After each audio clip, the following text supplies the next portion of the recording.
ராஜேஷ் சாருடைய சேர்ந்து ஒர்க் பண்ணுறது ஒரு நல்ல அனுபவமாக இருந்தது. இந்த படம் முழுக்க ஒரு சூப்பர் கூல் டைரக்டர்.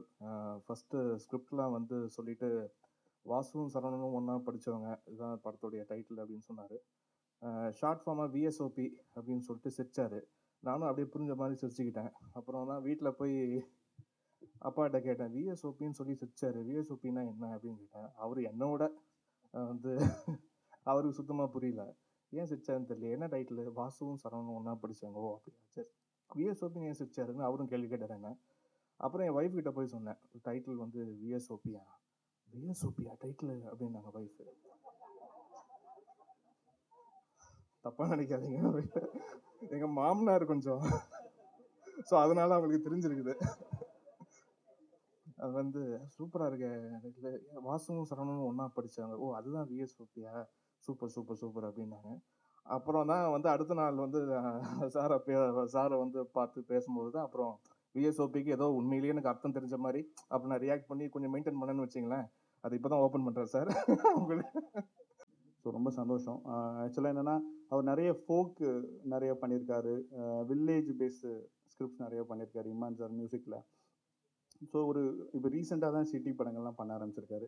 ஸோ இந்த படம் நாங்கள் ஆரம்பிக்கிறப்போ சரி இது ஒரு டிஃப்ரெண்ட் கலரில் இருக்கணும் அப்படின்னு சொல்லி பிளான் பண்ணோம். ஒவ்வொரு சாங்கும் ஒவ்வொரு ஸ்டைலில் இருக்கணும் அப்படின்ட்டு. ஸோ அப்படி தான் வந்திருக்கு. நீங்கள் சாங் கேட்டவங்களுக்கே தெரியும், ஒவ்வொரு சாங்கும் ஒவ்வொரு ஸ்டைலாக பண்ணியிருக்கோம். ஸோ ஆல் டுகெதர் ஒரு என்ன சொல்கிறதுனா, வாசும் சரவணம் ஒன்றா படித்தவங்க வந்து ஒரு நண்பர்களை பற்றின கதை. ஒரு 2 பேர் ஃப்ரெண்ட்ஸு, அவங்க லைஃப்பில் நடக்கிற விஷயங்கள் தான் கதை.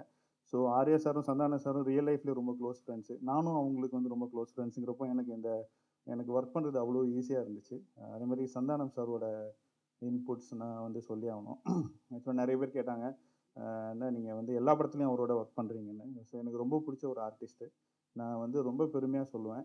என்னென்னா, அவருடைய ஃபுல் பொட்டன்ஷியலுக்கு ஒரு படம் இன்னும் வரல. நான் வந்து இந்த படத்தையும் சேர்த்து தான் சொல்கிறேன், இன்னும் வரலன்னு தான் நான் நினைக்கிறேன். ஏன்னா ஒரு டயலாக் பேசுகிறது, ஒரு காமெடி பண்ணுறதெல்லாம் தாண்டி அவருடைய பொட்டன்ஷியல் என்னங்கிறது எனக்கு தெரியும். ஸோ கண்டிப்பாக இன் ஃபியூச்சரில் அவருடைய ஃபுல் பொட்டன்ஷியலுக்கு ஒரு படம் கண்டிப்பாக வரும். அதை நானே பண்ணுறதுக்கு வந்து நான் ட்ரை பண்ணுவேன் கண்டிப்பாக. ஸோ ஆல் டுகெதர் ஒரு நல்ல படமாக வந்திருக்கு. ஒரு என்டர்டெய்னிங் ஃபிலிமாக இருக்குது. ஒரு ஃபேமிலி என்டர்டெய்னராக தான் இந்த படம் வந்து பிளான் பண்ணியிருக்கோம். ஆக்சுவலாக ஃபஸ்ட்டு எனக்கு ராஜேஷ் சார் வந்து காமிச்சதை டைட்டில் தான் காமிச்சார். எல்லா டேரக்டருமே ஒன்லைன் சொல்லுவாங்க, இல்லை கேரக்டர் சொல்லுவாங்க. எடுத்தோடனே இப்போ நான் உங்களுக்கு நம்ம படத்தை ஒரு சின்ன விஷயம் பண்ணியிருக்கேன், காட்டுறோம் பாருங்க அப்படின்னாரு.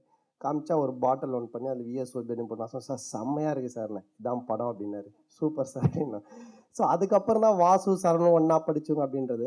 அஸ் எ காமெடியனாக பார்த்தீங்கன்னா, எந்த காமெடியாக இருந்தாலுமே எனக்கு தெரிஞ்சு பாஸுக்கு முன்னாடி வரைக்குமே ஒரு சின்ன ஃபோட்டோ தான் வரும், ஹீரோஸ் தான் பெருசாக வரும். ஆஃப்டர் பாஸுங்கிற பாஸ்கரனுக்கு அப்புறம் பார்த்தீங்கன்னா தான் ஒரு ட்ரெண்டஸ் ஒரு செட் பண்ணார், ஒரு பாலிவுட் மாதிரி. ஒரு ஹீரோக்கு ஈக்குவலாக ஒரு காமெடியனுடைய ஃபோட்டோவும் வரும், ஒரு டபுள் ஹீரோ மாதிரி இருக்கும். ஸோ இது வந்துட்டு என்ன சொல்கிறது, இது as a Arya first allow பண்ணா எனக்கு பாஸ்ங்கிற பாஸ்கரனில் பார்த்தீங்கன்னா, ஒரு ஹீரோவும் அது வந்து ஏற்றுக்கணும். ஓகே, எனக்கு ஈக்குவலாக ஒரு ஒரு காமெடியோட ஃபோட்டோ போடலாம் அப்படின்ட்டு. ஸோ அதனோட கான்ஃபிடென்ட் லெவல் தான் இன்றைக்கி என்னை தனியாக கொண்டு வந்து இனிமேல் இப்படி தான் வரைக்கும் ஒரு ஹீரோவாக நிறுத்தி அடுத்ததும் ஒரு படம் ஹீரோவாக நான் இப்போ ஒரு 3 படம் சைன் பண்ணிகிட்ருக்கேன். அது காரணம், முக்கியமான காரணம் ராஜேஷ்னு நான் கண்டிப்பாக சொல்லுவேன். அப்புறம் என்னுடைய ஃப்ரெண்டு ஆர்யா, நாட் ஒன்லி ஒரு ஹீரோ அப்படின்லாம் இல்லாமல் நாங்கள் 2 பேரும் கல்லூரியின் கதை பண்ணதுலேருந்து 2 பேரும் பயங்கர க்ளோஸ் ஃப்ரெண்ட்ஸு.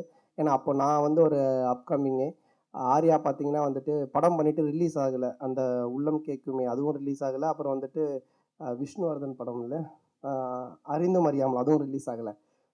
அப்போது வந்துட்டு என்ன தான் கொஞ்சம் கொஞ்சம் தெரியும் அங்கே ஆடியன்ஸ்க்கு. ஏன்னா நான் அப்போது விஜய் டிவிலாம் முடிச்சுட்டு மன்மதன் பண்ணிவிட்டு ஒரு 2வது படம் நினைக்கிறேன். அப்போ எல்லாருமே வந்துட்டு என்கிட்ட தான் ஃபோட்டோலாம் எடுத்துப்பாங்க. அப்போ வந்துட்டு பெங்களூர்லேருந்து ஒரு கேர்ள்ஸ்லாம் வந்திருந்தாங்க, மாடல்ஸு.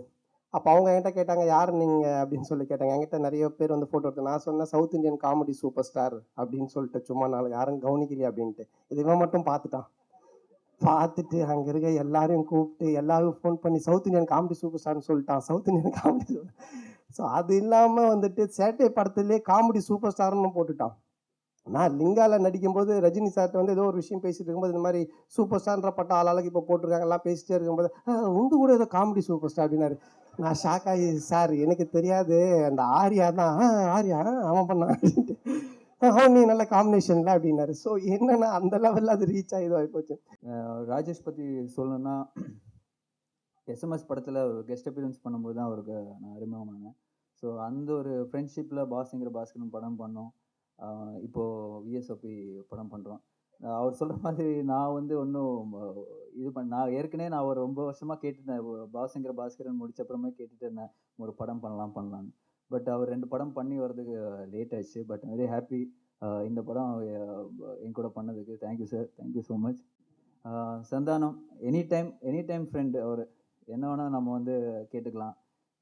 ஷூட்டிங் டைமில் கூட சப்போஸ் ஷூட்டிங் மச்சான் இந்த பஞ்சு ஒர்க் ஆகலையா, அவ்வளோ ஃபோர்ஸ் இல்லையான்னு சொன்னோடனே உடனே அவன் டீமுக்கு அடிச்சிடுவான். அது 15 ஆப்ஷன் எப்படின்னா, ஒரு ஏ டீம்லேருந்து ஒரு 3 டீம் வச்சிருக்காரு. A team, B team, C team. A டீம்லேருந்து ஒரு 5 பஞ்சு. நான் சொல்கிறது ஒவ்வொரு சீனு கிடையாது, ஒவ்வொரு லைன் அவர் பேசுகிற ஒவ்வொரு டயலாக்கும் வந்து 5 வருஷம் ஒரு டீம்லேருந்து அனுப்புவாங்க.